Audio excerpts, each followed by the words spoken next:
Most people either misunderstand sales or Yeah. misunderstand marketing. They say the same thing. The leads are shit. That is a huge benefit to get people's contact info that way.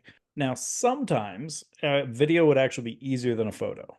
And then that's a very easy transition also to at least a phone call. So many people talk about when they talk about social is how does this turn into deals? Plan today is we're going to talk about kind of real estate content and then a little bit with regards to his.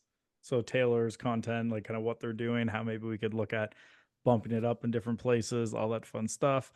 And then someone said, I'm very curious to see Sean's listing presentation. Any chance that could be made available or done on here in the future? So we did actually do one months ago where I had him come on and basically do the listing presentation for everyone, and we did record it. At the time, he said he didn't want the recording shared. He is softening that stance. So there is a chance he will either allow us to put that recording out soon, but at the very least, I am 100% confident that we can just have him come and do it again. So there will definitely at some point be that opportunity if you're here last week to see him and his listing presentation. It's just whether that's live or the recorded one we already did. I can't guarantee you either one right now, but I know we'll be able to do something. So if you missed the first time we did it, you'll be able to get the second one because it's fantastic. And you haven't seen it yet, Taylor, right? No, I actually haven't seen it. And good day. How are you? I'm good, man. Just, we had our bank accounts got hacked, so I spent the morning at the bank, sorting all that out.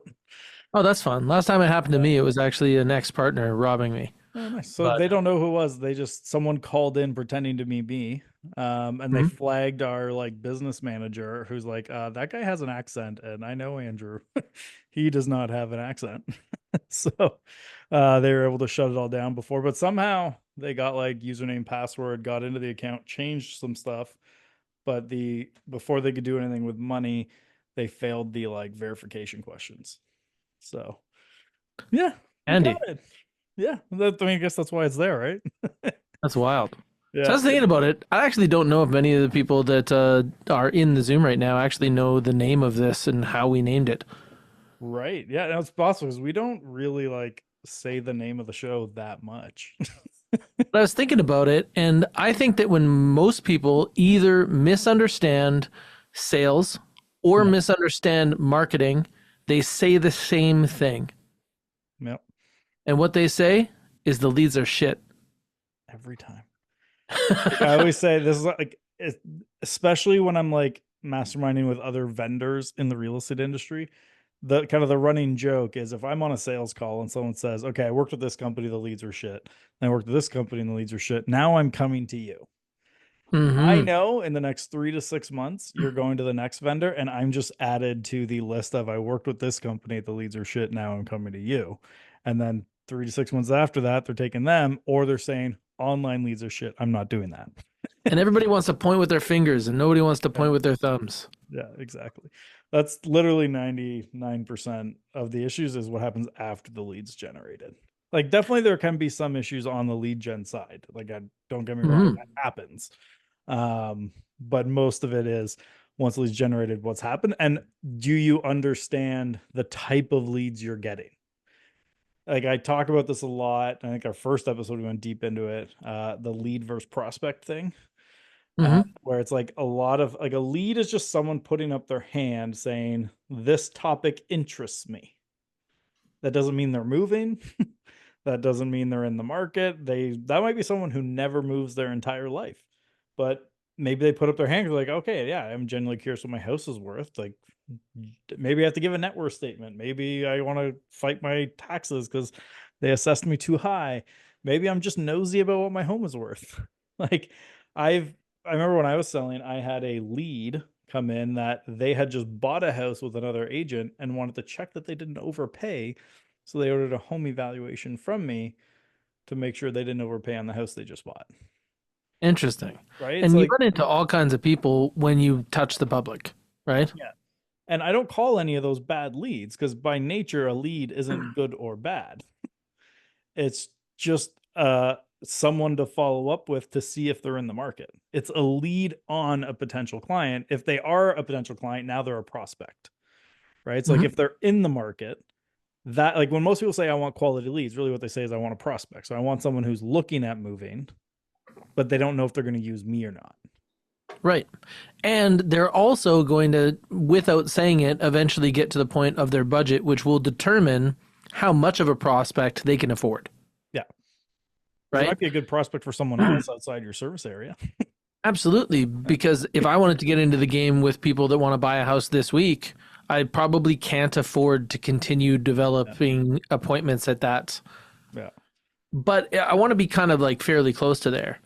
And I also want my market to know about me, and I want my marketing to work not just to get me leads, but also as like evidence that I'm credible. Yeah. You know what they say, like success leaves clues? Part of like my overall distribution has to be to show people that we're credible, right? And that Yeah. we're Like everywhere. a lot of it, like there's a good chunk of socials should just be that it's proof that you're out there and doing stuff, right? Like that people have worked with you and they like, you ever seen the Departed movie? Yeah, I that's a won't quote great it movie. exactly, but when he's like, well, it's good that you're married, it lets people know that someone likes you at least. There's more to that quote I won't repeat here, but Yeah. It's just a you know, right? small part of a sample size. Yeah, but like essentially that's what it is, right? Like you have to show people that yeah, there's people who liked people who had a good experience with me. Hmm. Like proof of work essentially is one of the best things that you can do on your social.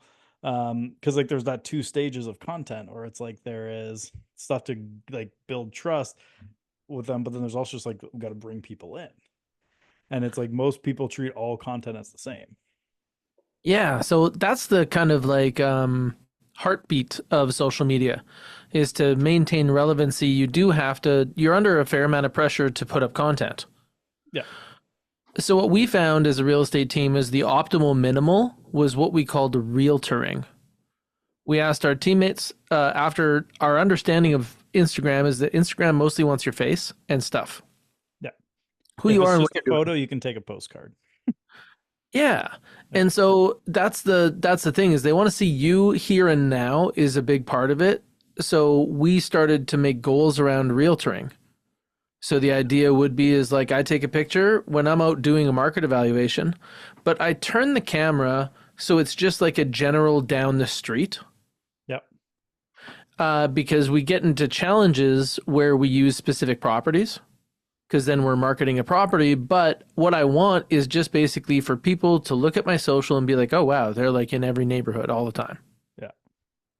So the one thing I would say though, like, because I've looked at your social like before we jumped on, because I know we were going to talk about it. You are doing that, but it's all photos right now. Mix up more videos in there, Okay. right? So, like for example, I was like, and even the videos you have, like there's some ways I might switch, which could just be some people getting more comfortable on camera. Um, but like for new listings, instead of doing kind of like a long-winded intro on it, a great reel be here's my three favorite things about this property. One, the kitchen. Two, the view. Three, the neighborhood. And do I be like, you want more info? DM me this name.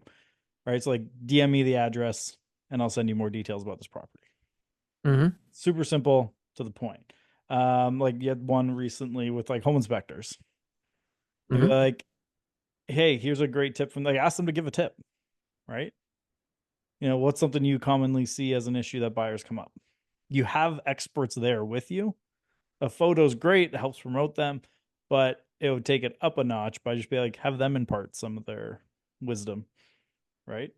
Just do a super simple, you know, what's the most common mistake you see from people, or most common you see in this neighborhood? Like, is there a, like, for example, where I sold back when I was still selling, there's one neighborhood that there was actually like an underground river, and there's like one section of homes that always ruin their foundations. And so if you knew and you worked there, you knew that that group of homes, if they hadn't spent the 40, 50 grand to fix it, that bill was coming. Mm-hmm. So knowing that would be like a great piece of content of like, hey, if you live in this neighborhood and you're looking to buy a home or you looking to move into here, here's something you need to ask about every home you see. Have you had that fixed?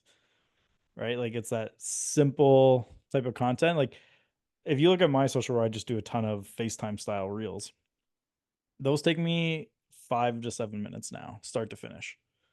Like it's not a big commitment of time. And you just jump in and do it. The other thing I would notice that I would do more of if I were you guys is like if you're posting that photo of you, add your personal account as a collaborator. Hmm. So it goes in front of both audiences. Because you're like right now it's kind of staying at Hack and Co. But at the end of the day, most people would rather do business with the person. Where like say I'm going on your account right now. If I message it, I don't know who I'm talking to. But if it's like, oh, there's Taylor's personal account, I would probably message that over it. Like when I do a collab reel with Just Sell Homes, and I'll be like, DM me this word to get this.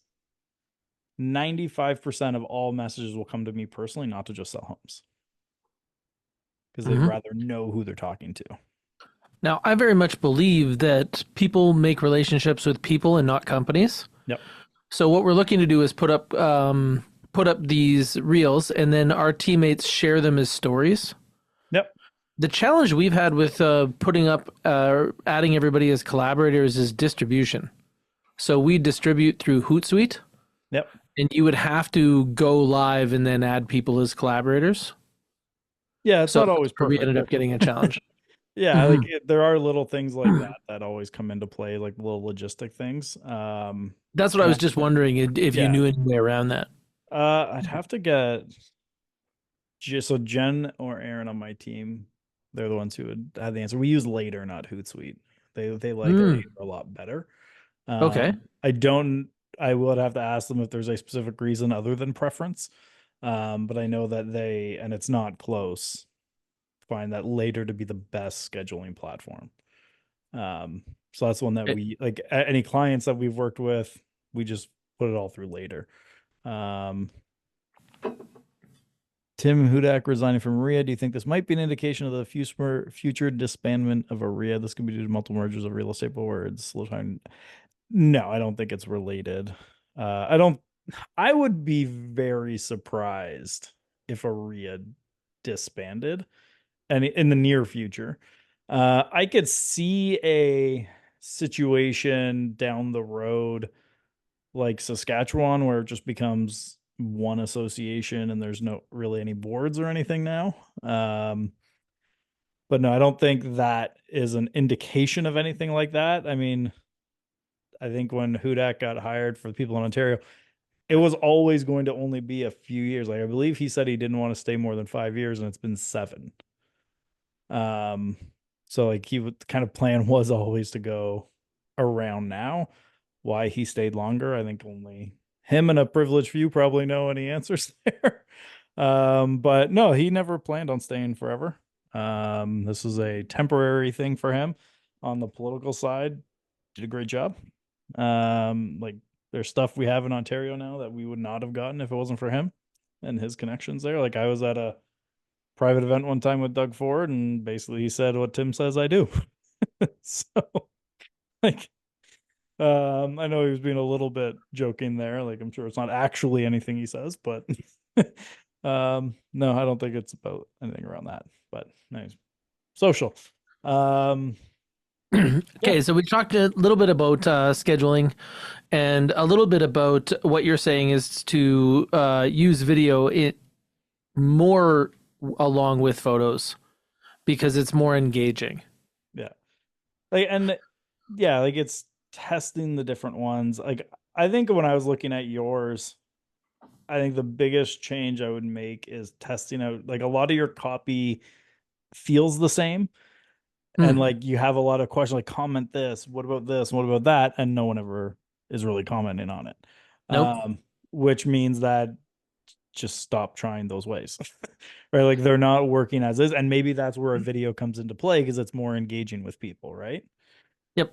So Um, we're making those changes internally right now. yeah, Uh, Up in like over the last probably 2 years, we've had the assistant write copy, yeah, and we've been focused on other things. And yeah, as part of doing this project with you, and also with my own interest, I'm moving more into the seat. So here's some of the changes that we're making already. is I'm using both my real estate system, so like the back of MLS, Yeah. as well as ChatGPT, to grab some quick information on what's available or not available in that neighborhood and enrich those comments. So this morning I wrote one about Northridge and St. Albert, and I mentioned that you can get in there into townhomes in the 400s, but most of the properties that sell are these 2,000 plus two stories that are in the 600,000s in this neighborhood. And then the call to action that we're doing, because we're splitting up, instead of going from Instagram to Facebook, Yep. we're now going to do Facebook individually because we don't have the amount of followers it takes to have links on Instagram, but Yeah. links are what we can drive traffic. So right below that, it would be an invitation to shop for property in Northridge with a link. And right now, what would you use as success metrics for your social? Mostly, I would use lead generation that we see through like links that we post on new listings and such. Okay. So like the first like hold on, I'll actually put it in the chat. It's the tracking template we give our engaged members at Just Sell Homes. Like I track these things specifically every week now on my like I do this for my own personal account. So I want impressions. So how many people saw my content? Then I want shares and saves. I don't care about likes or comments for the most part. For me, it is a like could just be like your mom, your friends, home inspectors, stuff like people that aren't necessarily helping your business, right? And this is a trap a lot of realtors fall into too. And you are actually one of the people who would very much be at risk of this because you are well known in the agent community. Agents start engaging with your content. Now it's not your ideal clients engaging with your content, and then it kind of ends up hurting you with them, even though it's helping you with the realtor community. And that's how you see those people who end up like blowing up and being these big real estate influencers that don't do any business. Is like they Mm, started optimizing for where they're getting those likes and comments and stuff, but it wasn't actually with the right people. But for you, I'd look at impressions, saves and shares. If your content never gets a save or a share, that means people don't really care about it. Right? Like if I'm not willing to take that thing you put up and send mm-hmm, that to someone else or save it to check out later, it means I didn't really care about it. I was just giving you like a yeah, high five, bro. Right? Like a, just a little great. So I every week want to track my saves and shares. I don't even track likes and comments at all. mm-hmm, Then I want to track how many new followers. And then I also will track how many DMs I then sent. Because like every follower, not every single one, because some there's reasons I don't, but basically every single follower gets a DM from me saying like, "Hey, thanks for following. Are you here for the content or are you in the market?" So for me, I would say like, "Are you here for the content or are you looking to help get your like grow your business?" mm-hmm, If they say I'm just here for the content, I'll just like pick their brain. They'll be like, "Oh, right, what kind of content would you like to see? What are the challenges you're having? Stuff like that." Because I want to learn because that'll help inform future content. If they say they're looking for help to grow their business, well, obviously I go right into figuring out if this is something I can help with, like if they're a good fit for our Engage program. So it's a pretty straightforward. So I track how many DMs I send every week, then how many get responded to. Similar to like if I get a new lead in from any other area, um, I want to check, what's my response rate to my leads.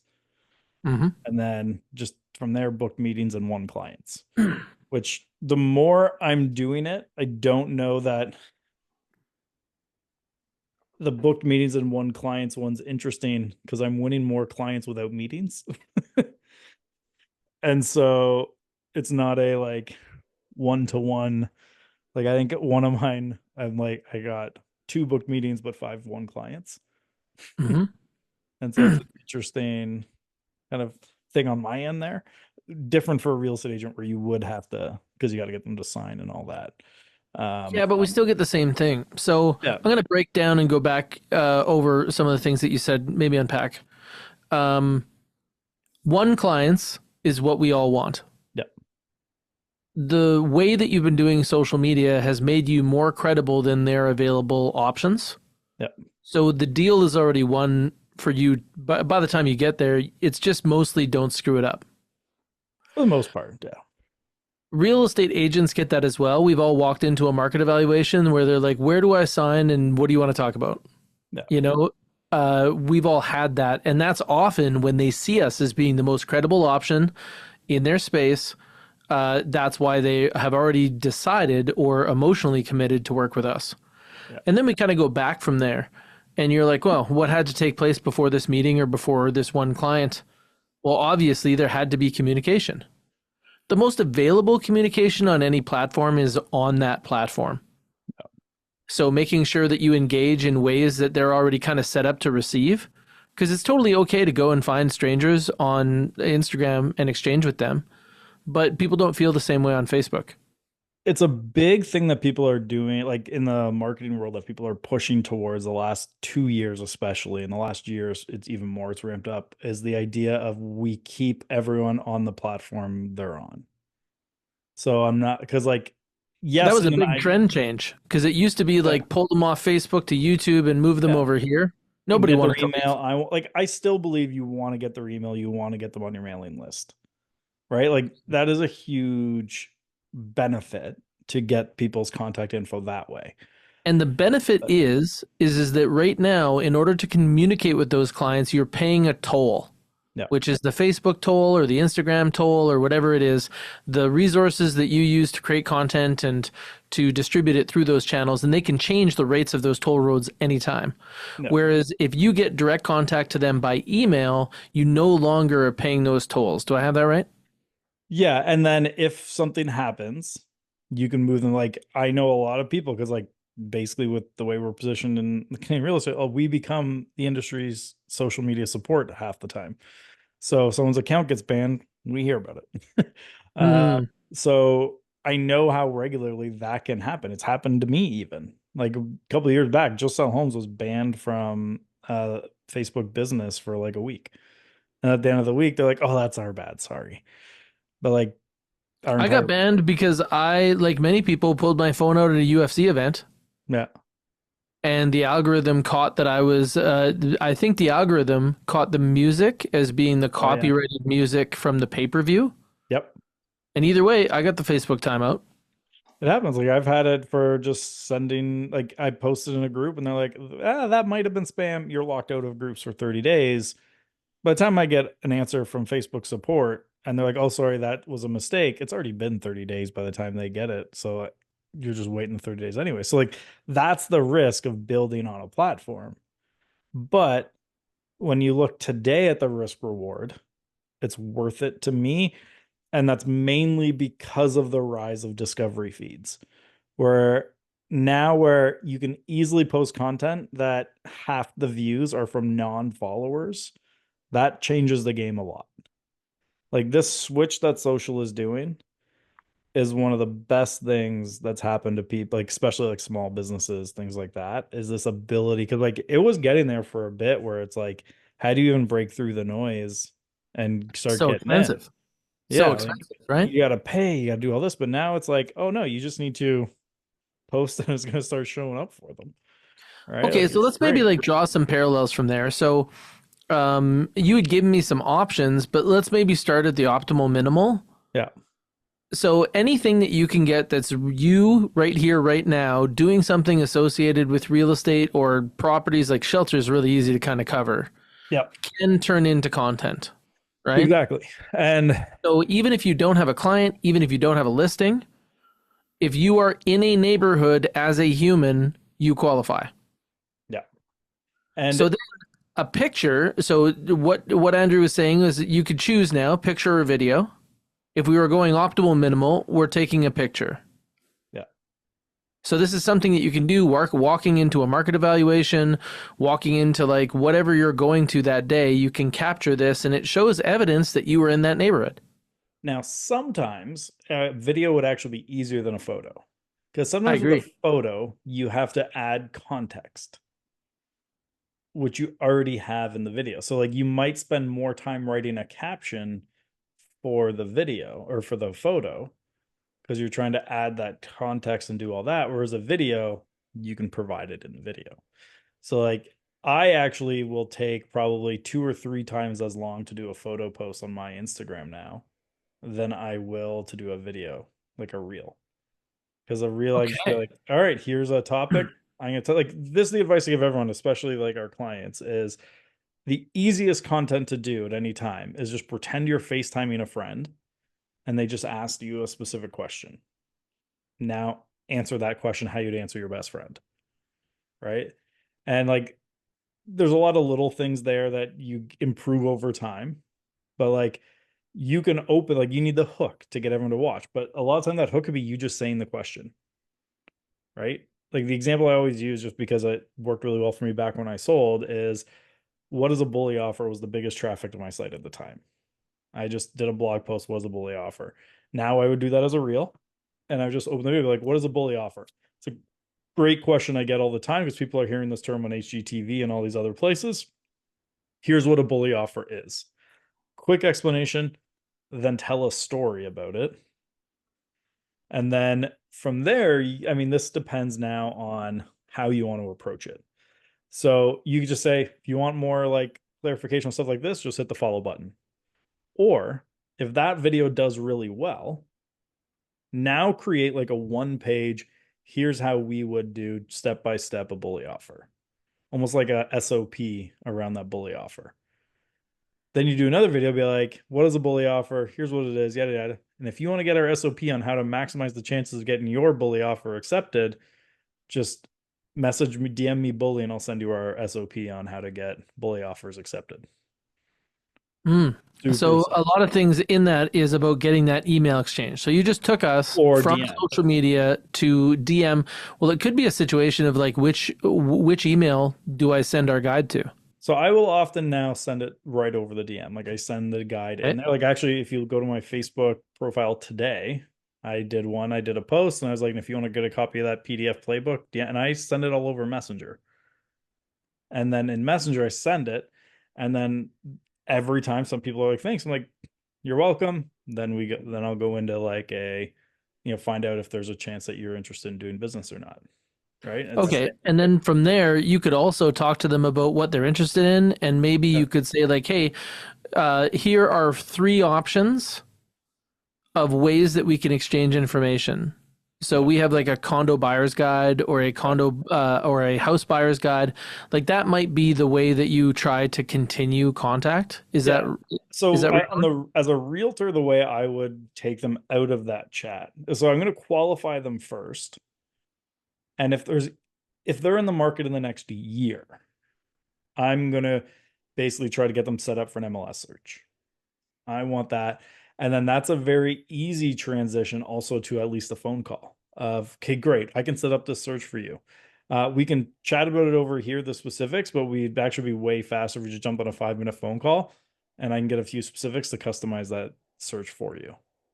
Right. Like it's that very easy way to get them on a call. They know what to expect. They're not going to be sold, but our only goal in that call is to get that. great? And you move them to that next So, step. okay, so that's the thing that so many people talk about when they talk about social is how does this turn into deals? Yeah. And that's because they're focused on reach and followers. Yeah. We call it the client acquisition gap because we wanted a fancy name for it. But yeah, that's it. Is like most people, they're getting impressions, they're getting followers, they're getting engagement. But they've never figured out that gap of I had this and I want clients. And I think the first piece of that is understanding a new follower is a lead. Most people don't treat a new follower as a lead for the business. But if someone follows Hack and Co Instagram, they're putting up their hand saying, I'm interested in real estate in Edmonton. Right? Like that is exactly the definition of a lead. So why, if you got a lead into your email inbox, you wouldn't just be like, oh, cool. I hope they reach out further. Hmm. Right? Like you would send them a message and be like, hey, thanks for reaching out. How can we help? Obviously, better scripting than how can we help, but you know what I mean. Right? So similar, you get new followers, just that very simple, hey, thanks for following. Are you just generally curious about the real estate market in Edmonton, or are you in the market to move? Send that anyone who follows your accounts, send that message every time. Some people won't respond. Some people might even unfollow you after you send that message. But the majority of them will lead to a conversation. That conversation might not turn into business, but you and I both know the more conversations you have, the more business you'll ultimately do. Okay, we got a question from Jennifer. She Yeah. says, "Do you not feel the lack of utilization of LinkedIn, now owned by Microsoft as a platform for reaching those professionals, might bring more educated client base?" So I'm going to try to. So basically, what you're saying is that since Microsoft owns LinkedIn, you I think that this question is actually really around finding that ideal client profile. So you think that if you're looking for that more educated, those professionals, that you're going to find them on LinkedIn. What do you think about that, Andrew? I mean, I would actually love to see the stats of, is LinkedIn the most educated platform? Like I know, like I saw it like 5 or 6 years ago, and the highest income platform was actually Pinterest. Hot damn. Yeah, and that, which is and most people don't even try Pinterest, and there's still a lot of people who use that regularly, so there's an opportunity there. I think organic reach can be huge on LinkedIn.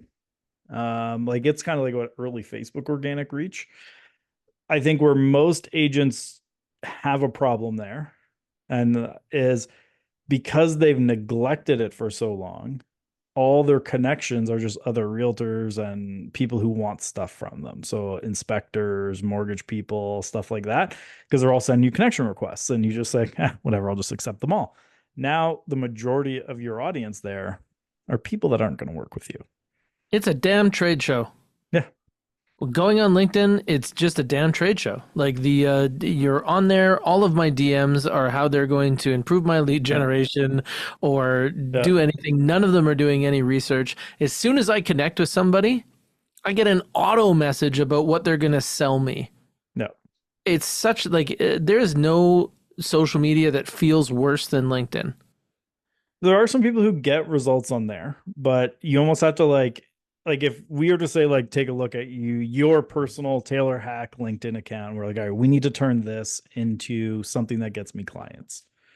One of the first steps would probably be removing the majority of your connections.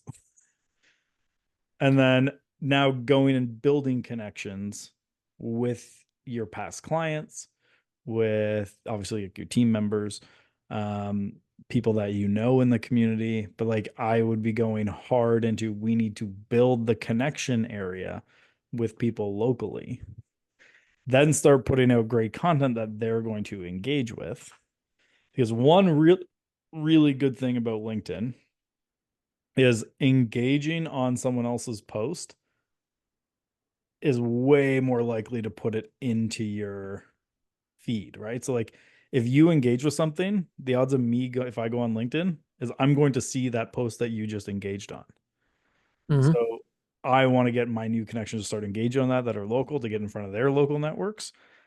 And then you are going to spend time engaging with other people too, so that your stuff gets in front of them. So when they reply, it puts your name in front of people too. Um, Jennifer made a great point talking about how yeah, Facebook and LinkedIn aren't the same, and that's because almost all the social media platforms could be summarized as entertainment platforms, yeah, right? Facebook, with their utilization of groups and confirmed identities and a few other things, I think that they have the best argument that they're less an entertainment platform and more about connection. yeah, But LinkedIn, by definition, is a business community. So it's very different than these other social media platforms, and you have to play different there.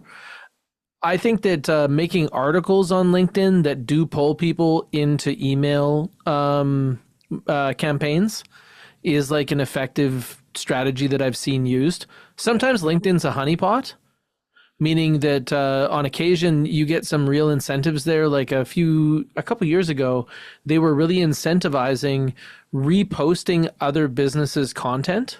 yeah. And it's just like when they have goals that they're trying to achieve, they make it easier to do some things and harder to do other things. But overall, I really think that Facebook is seems to be like where people are giving less interest right now in our industry, but where they should be giving more attention to, because that's where millennials are keeping their connections with boomers. Yeah.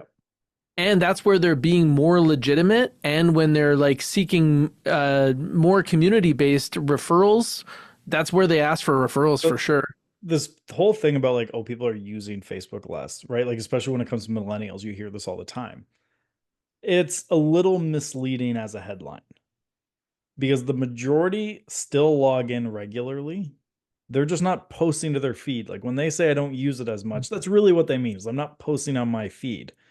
But like my wife who's on this call, she doesn't post that much on her feed, but like is spending a ton of time in like mom groups, community groups. Like I see those groups all the time. Like I stay up to date on what's going locally because that is the right now for me the best place to know what's going on at Newmarket is like the Hmm. Facebook groups that are in town.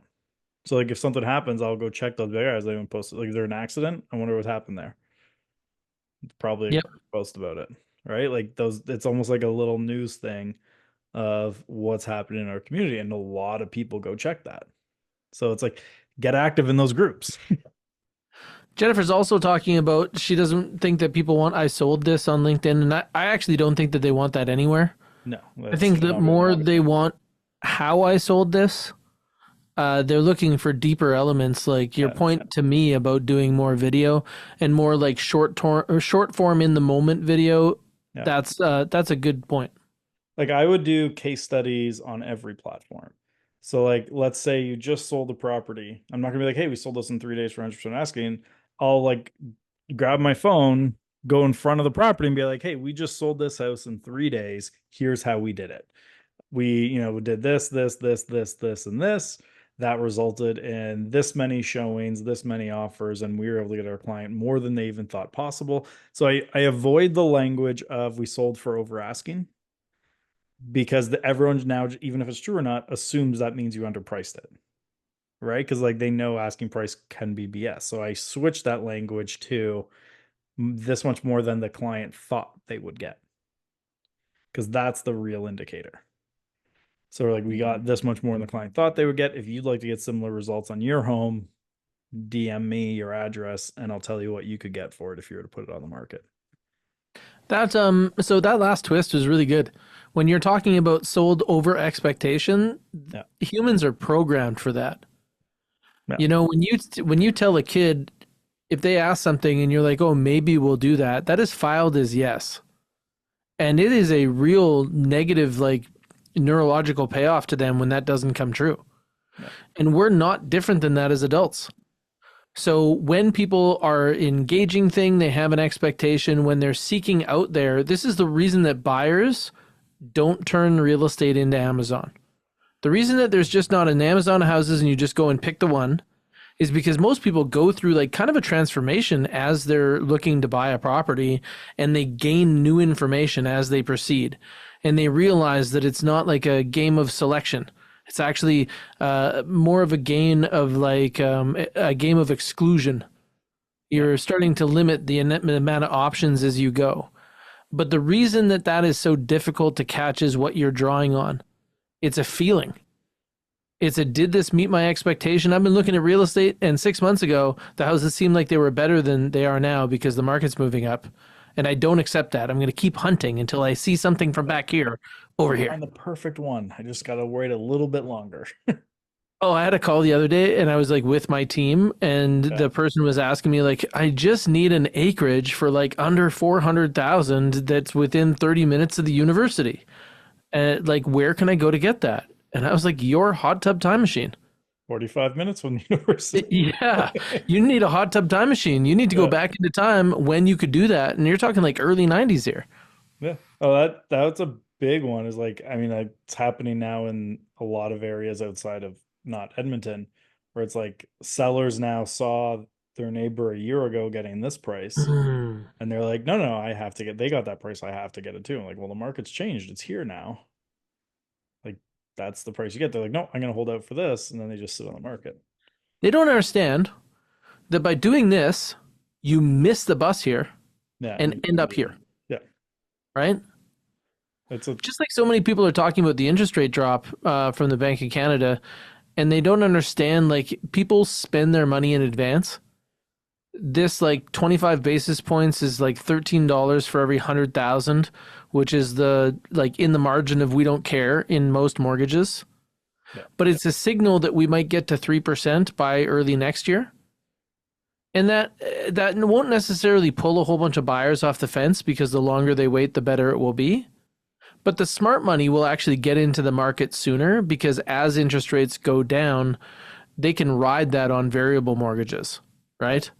And they can lock in the price of that house now if they're in a market where they would want to lock in the price of the house now. Yeah. But maybe something that you and I should consider talking about in like as part of this is knowing who you're trying to talk to. So in most of the markets in Canada right now, as someone who did very well in a very bad market, motivated buyers are the win. Yeah. Motivated buyers are the best catch out there. So finding that group is like really key. So let's say that we are taking a normal piece of social media. I was just talking about being in a neighborhood in Northridge in Edmonton, but then shaping that piece of content towards my goal. So who I want to talk to with most of my content is motivated buyers. You got to go way more specific than just motivated buyers, though. Okay, give it to me. So actually, I saw this yesterday. It was a guy. Do you know Morning Brew? Yeah. No. So Morning Brew is kind of like a new age media company, but they grew from like nothing to like they sold for 75 million, couple million subscribers in a few years. Great example of a media company growing fast. That's why I've been studying media companies obviously since I got REM. But how they do it, and I was like, I actually like his way better because a lot of people like you got to build the profile of like what ideal clients would be like. He goes, no, actually pick a person, like pick a singular person who's your ideal client and like a real person. So like for me, it just sounds it'd be like me picking Taylor Hack is who I'm marketing for. So when I'm building out my marketing, I'm like, what challenges is Taylor having in his business? Okay, here's where he is. If he wants to get here, these are the challenges you have to go through. All right, I'm going to create content that solves all these. Right. So like I'm one. So like the guy for Morning Brew, he's like, my ideal client is like a CMO of a major company of a couple hundred people. So he picked the CMO of HubSpot as his guy. So every time he's creating content to find clients, it's what would this do for, and I don't know the guy's name, but he did, obviously. And he actually tagged him in the thread, which I found funny. But it's just like, here is my ideal client. This is what he's thinking about at any given time. Here's what we need to create for him.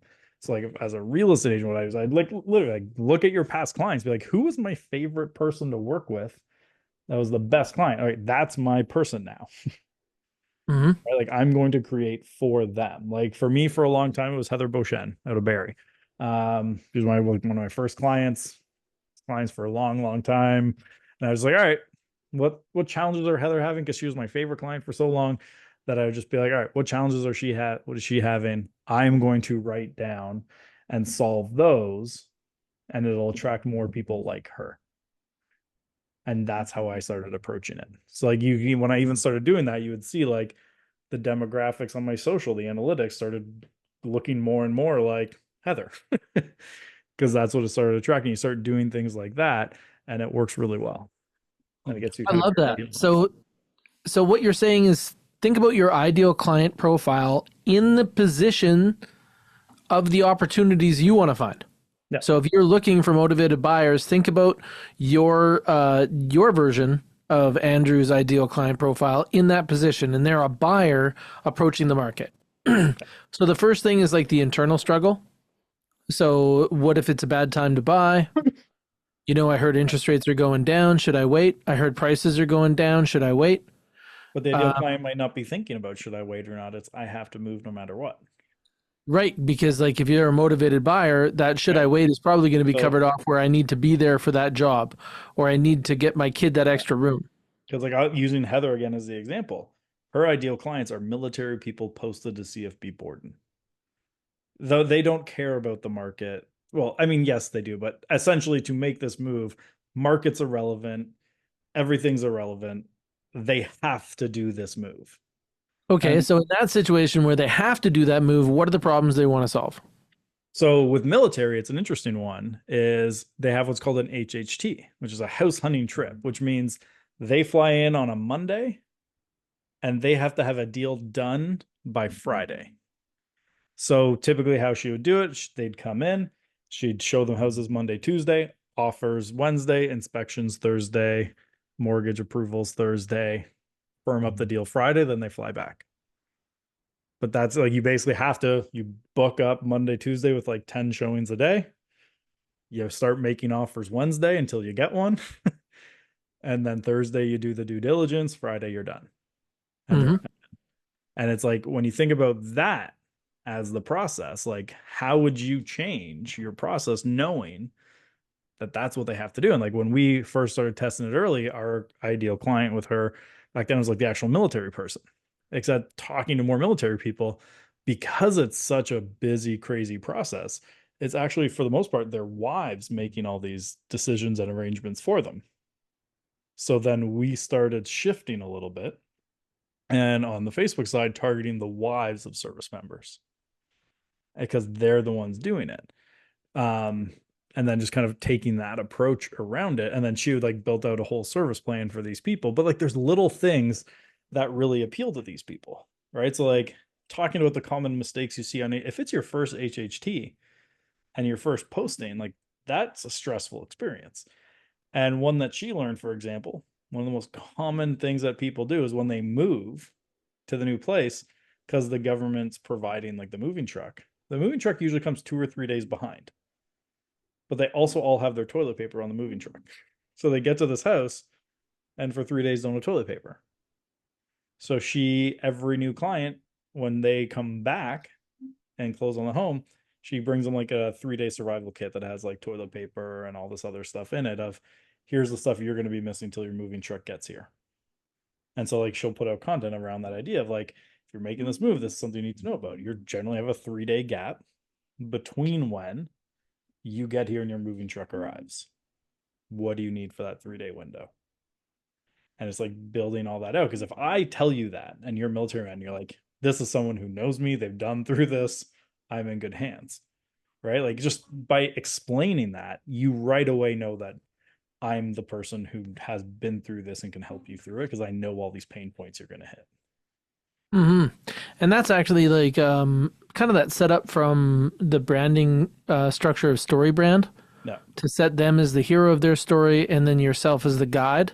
Yeah. And as soon as you start using that lingo, as soon as you start saying things like HHT, you know, that's going to be the thing that cues them that you get people in their situation, Yeah. that you're a good guide for that group. And once you've been posted, right, like, that idea is in your mind. So like, our ads, instead of saying like moving to CFE Borden, we're going to say posted to. Hmm. It's like, when you say see a red car, you're going to see a red car everywhere. And like you mentioned, that you've heard that right before. Yeah, yeah, yeah. So I I was forget trying what to it's think called. about like spotting the red car in this Yeah. situation, So like, meaning it's even just just I language of like posted to, right? Like yeah. HHT instead of book your house hunting trip, because they all shorten it to HHT. So like, we specifically don't say house hunting trip, we say HHT, Yeah, use their language. because there's people who like might not even know that HHT stands for house hunting trip. Totally. Ask a Right? hundred realtors what CMA stands for. Yeah. Some will get it wrong. Totally. Actually, my favorite example of that, when I was selling, a property had BWL, and I, for the life of me, couldn't figure that out. I'd asked so many people in my office. Yeah, that was basically my face for a while. And I started asking experienced people, they couldn't figure it out either. And it ended up being broadloom where laid. That's just like that sounds like you discovered that in ancient Egypt. Yeah. Like when did they use that term? So my theory of this, because I know it's mostly gone now from listing descriptions, but when I first got in the industry, this was a big thing in Ontario, and I'm curious if you've seen this shift now that I pointed out. Is early in your career, and early in mine, people wrote the description more for other realtors, because that's how the industry used to work. The hot sheets would come to the agent's office, the realtor would read it, and then tell their clients which ones to see. Now, it's just as much the client seeing it and telling the realtor which one they want to see. So the shift has happened where now you're more writing for the client, whereas back then it was, I just need to get as much of the features over to the realtor as I can. So like writing out broadloom where laid didn't make sense. So I just put BWL and assume they would know what that means. What the hell is broadloom? Carpet. Oh, yeah, we Yeah. never use that term here. Yeah, I didn't either until I saw that and had to look it up. Yeah, that's bizarre to me. But all Yeah. right, so I do have some thoughts to share on those like MLS listing descriptions. Yeah. I think it correlates with how the MLS has basically like developed over time. So now in most MLS services, you have over 50 images that you could use, where Yeah. originally the internet really struggled with internet. Like Yeah. back when you could hear the modem, like you would have to watch pictures appear one line at a time, Yeah. and it was incredibly painful. So then it really made sense to do what people call calling the house. You're calling the house to other realtors, right? Then you get to this position where the MLS has about 5 pictures. Yeah. Now, most educated agents can be like, "Oh, that's a bungalow, and it's got this and that and the other thing." And I've seen the handrail, and if they did this handrail, then they're also going to have like hardwood tile and the upgraded kitchen. But then the writing changed to start writing really for the clients, and so you started to get those storyline writings. Like, as you enter the main entrance, you're going to see the hardwoods stretch upon, like, just awful. And now, what we see, I think, is consumer behavior, and you let me know about this as a marketer, is that they look at pictures first, Yep. and then they read the specifications and say, does this great kitchen fit me? And that's when they look for like double bedroom or like the right amount of bedrooms and so on. And then the last thing that anybody does is read the crap that realtors write. I don't know that it's the last. So like RE actually did a study on this years ago and I loved it because I've used it so many times now. But it was basically, what do buyers care about when they're searching for a property? Number one was obviously photos. Two was floor plans.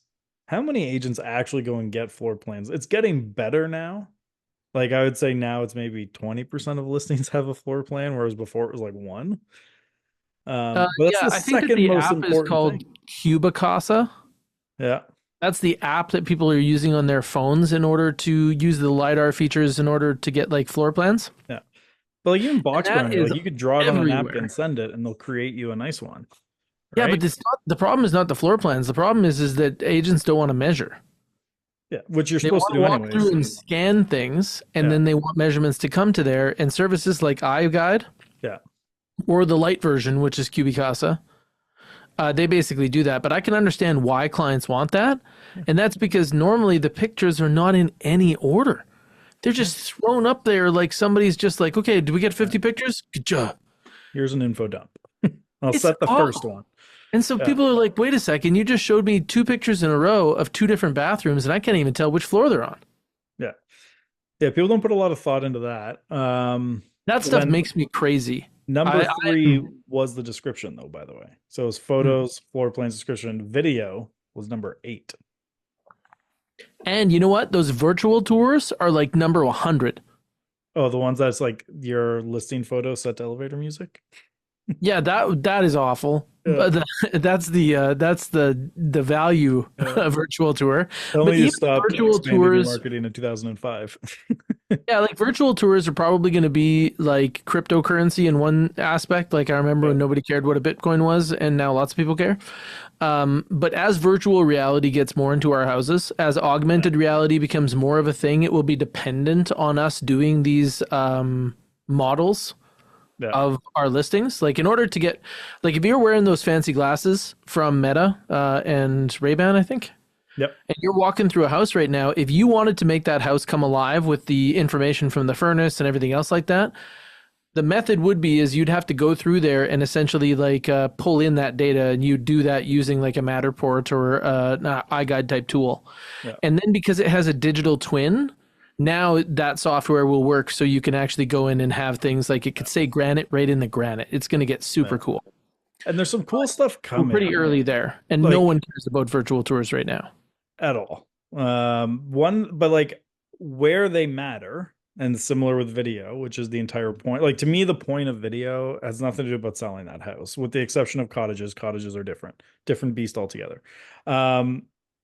It's about selling the next clients on hiring you. Like Absolutely. that's the The, main goal is like those dollhouse images, yeah, no that one, was their number one function. yeah. When I look at like when I was looking for a house and they had the dollhouse, I find those so annoying. Like, It is annoying. yeah, I can't stand those things. But when you go to list your house, you're like, oh God, they got to do the dollhouse. If they don't, we're never going to sell. Yeah, it's sent like single property websites where it's like every time I get a listing, I build a brand new website for that. I'm like, because sellers are like, oh my God, I get my own website. And you're like, yeah, but like in so many reasons, that is a horrible way to market your property. Like, don't do that. Like, at most, buy a domain name and forward it to a page on your website. Like, it's so much more sense to do that. And people don't. And it, like, yeah, it bugs me a lot. I get passionate about how poor, but like seller appeasement and things to convert clients, there's value in a single property website. There's value in that video. Because, like, if I'm about to sell my house and I don't know anyone in the industry, the first thing I'm going to do is look up in my neighborhood what's listed for sale. And then I'm going to say, okay, which one of these people looks like the best agent of the group? And then I'm going to be like, all right, I'm going to probably call them to bring them in. Hmm. Right. But if I go and it's like, hey, you got a really nice video of you selling that property, great. I mean, I would know to check the Facebook ads library, but not a lot of people would.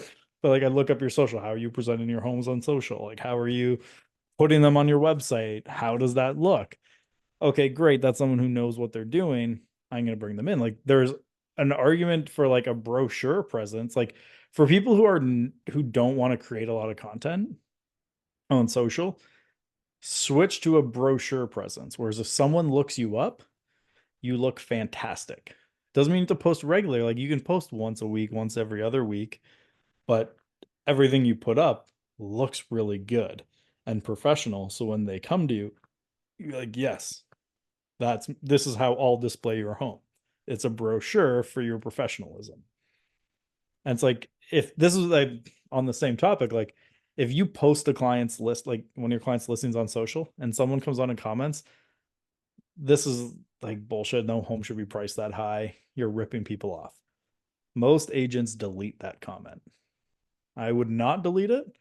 I would go back and defend the price. You're not changing Mm. their mind, but you're showing what you can do for other people in the area to justify the price that you're asking for. And if you can do a good job defending that price, you're going to sell other people in the neighborhood.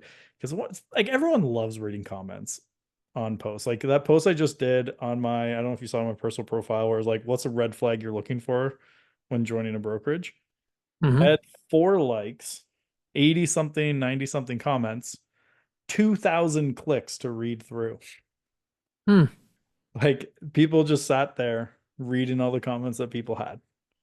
Oh yeah, I Like, love content like that where yeah, immediately you see the content and you're like, we're going to the be good. comments is where the value is going to be here. Yeah. Like, oh, and Mhm. you got to get in there. Like, you have, like, don't, unless someone's like, hey, you effing piece of whatever, and like just belligerent, don't delete it. And even those, like, depending on how they word it, I might leave them up and be like, thanks, man.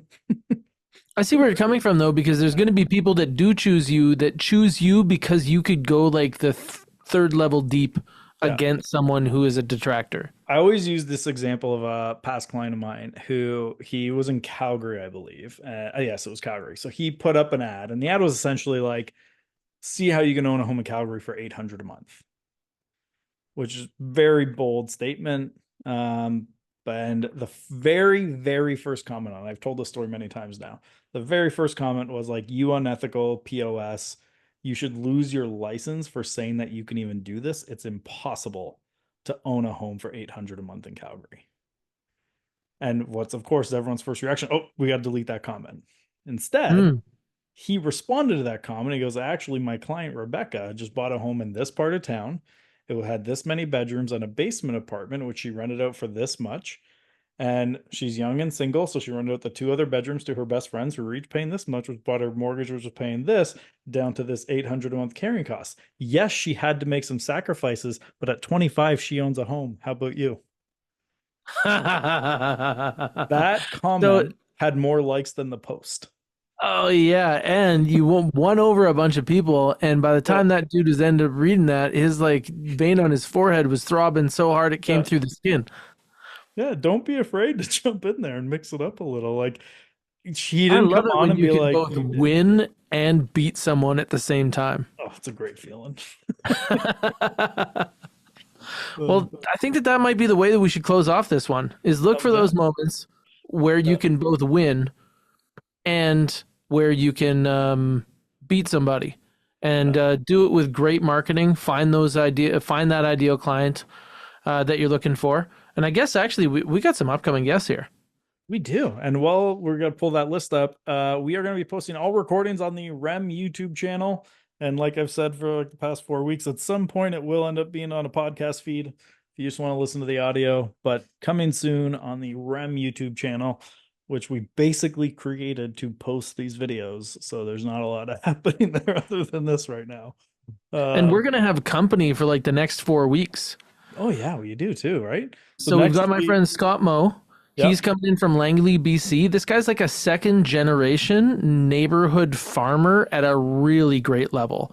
Goes after a desirable neighborhood. Most of his listing appointments he could walk to. Like it is a lifestyle that so many Yeah. people want, right? Oh, yeah. And then we have Matt Richling coming from Ottawa. I love his condo SEO strategy. We're definitely talking about that. It's so Really. sick. Like there's Yeah. people that call his real estate team because they think they own the building. Yeah.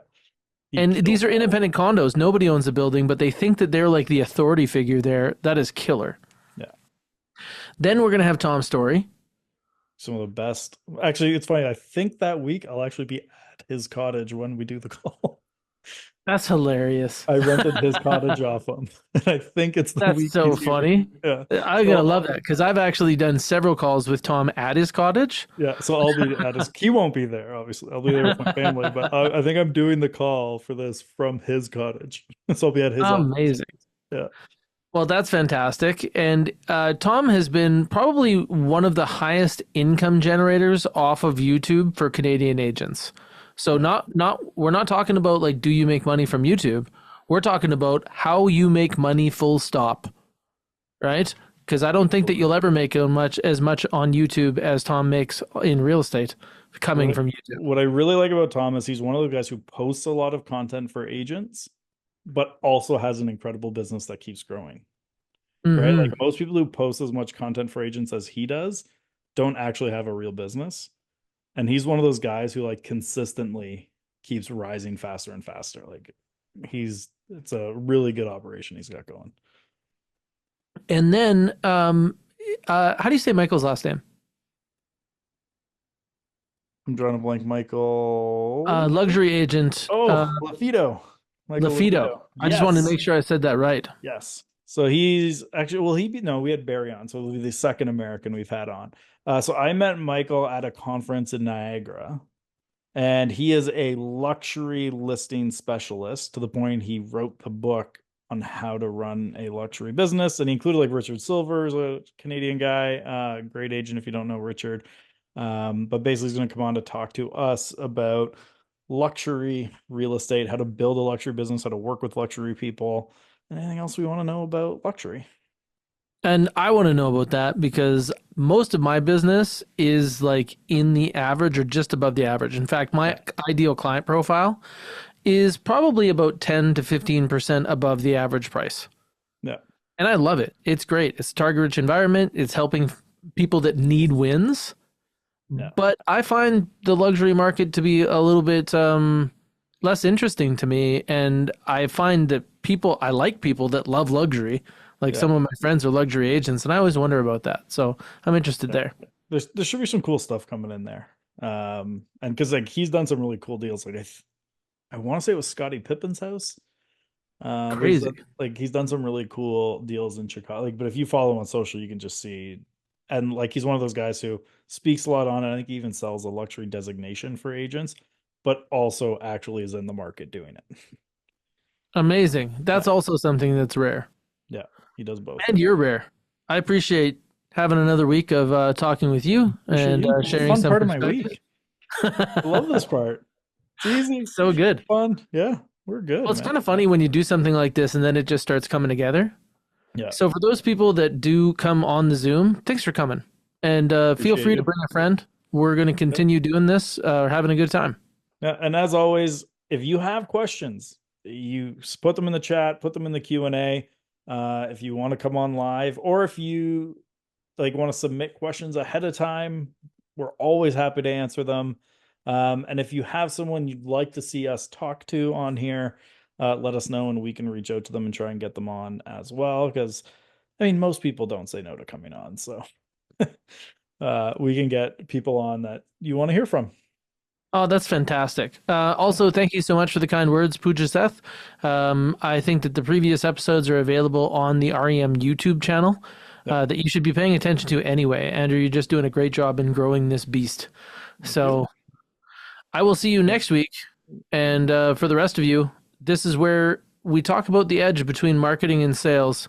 And if you hear anybody say this phrase, normally it means that they need more understanding when they Send them say the our leads way. are shit. Send them to us. We're not passionate about it at all. All right, man. Talk All right. soon. See you, man. Have a good one.